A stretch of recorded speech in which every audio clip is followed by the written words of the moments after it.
Tier 6 statics are crazy money, and I will show you how to solo raid bosses with nothing but a 4.2 nature staff and some clever tricks. Tier 6 Cathedral of Light statics usually spawn only 3 or 4 zones away from your city portal. Remember that the statics have side entrances, so you may have an entrance as close as 2 zones from your portal. Your build is Druidic Staff, Thorn Growth, Revitalize, and Energetic passive. There are many helmet choices, we are gonna break that down once we go over the bosses, but the item you absolutely need is the Mercenary Jacket for Bloodlust and the damage passive. It is a fundamental part of your build as you need that healing to survive the bosses. You should also bring a flat 4 Assassin Jacket for the invisibility, as it makes skipping mobs easier.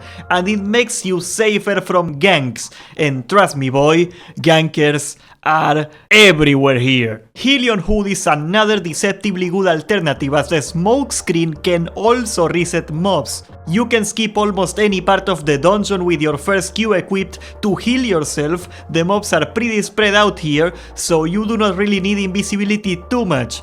Until you do, and when you do need it, you need it desperately. For boots there is a trillion options, but I ended up going for the Specter shoes because they have invisibility and that helps you skip the mobs. It also gives you an escape if somebody finds you in the middle of a pool, and that happens quite often. Soldier boots are also decent for the wanderlust to skip mobs and stuff. I know Specter shoes are expensive, but they are really worth it. Your food is roast pork for the lifesteal to keep you alive. You don't really need it, but it helps a lot. Pro tip, eat a catfish first and change to the roast pork when you find a boss. The catfish regenerates your HP so you can skip the mobs safer and easier.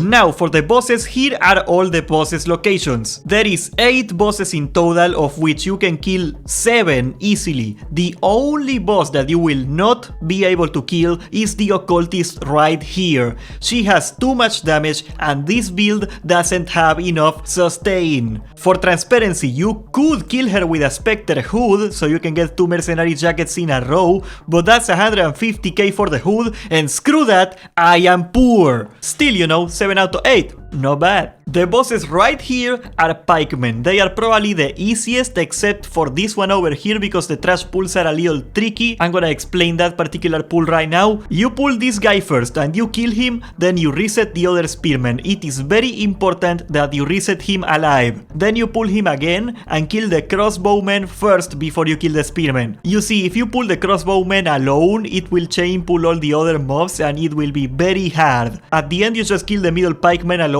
and now you do the pikeman boss. He is super easy, just wait until he spins to get a full revitalize of it and dodge the stabs and you're gonna be fine. The other pikeman pulls are way simpler, only like 1 or 2 mobs. You can easily do them without pulling cheesy pulls. The next one is the crossbowman. Remember when I said I was gonna break the helmets down later? That's because of this guy. You see, all of his damage is easily avoidable.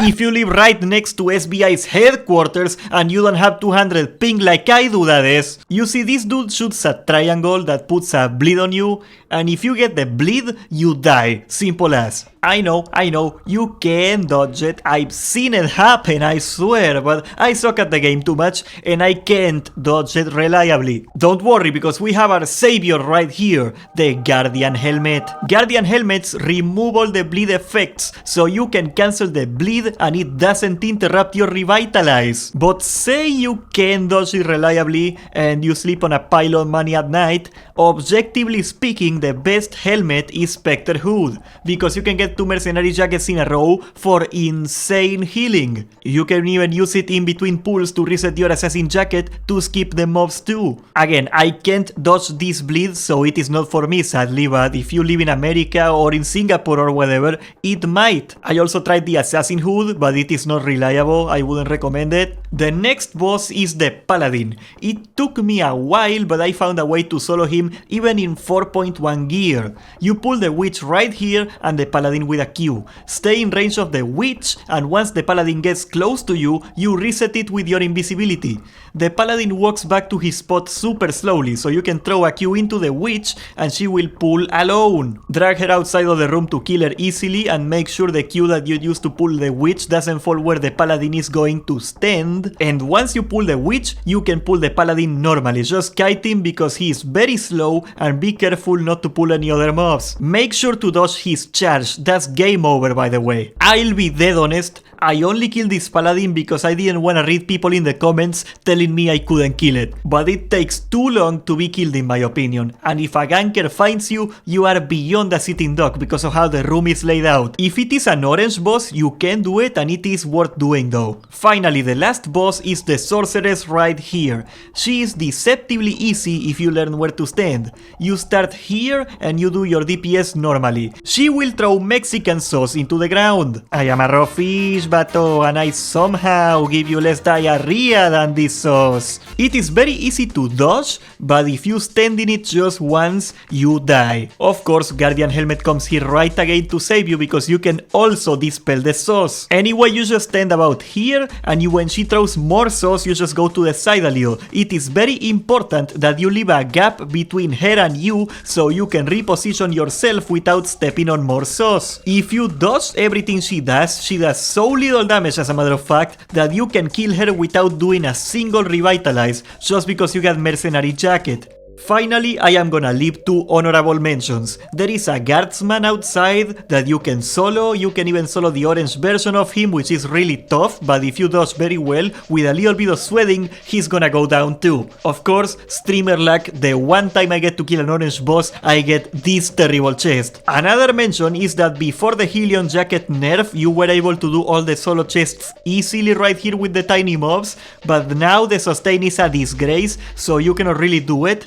But I did figure out how to solo the chests that are next to the walls. You throw a Q through a wall and hug it to keep the ranged mobs attacking you, and once the melee mobs do a loop around, you reset them. That way you can throw a Q to the ranged mobs and they will pull alone. If you wiggle it just right, you can even pull them one by one. Ignore the great nature stuff in this shot. I thought it was gonna make it easier, but it didn't. Just keep the druidic. I do all of this with a tier 6 equivalent build, just shy of 160k. If you wanna go super cheap, take HELLION Hood, Soldier Boots, that's 100k flat with 5.1. I tried some of the bosses wearing 4.1 and it is definitely doable, but you have much less room for mistakes, and I make mistakes plenty. All in all, I think ratting tier 5 statics is a little more reliable overall. You should definitely start doing that at first. Check this video for more info on that, but this farm has a lot of things going for it. First of all, there are 8 total bosses, so there is almost always one of them up.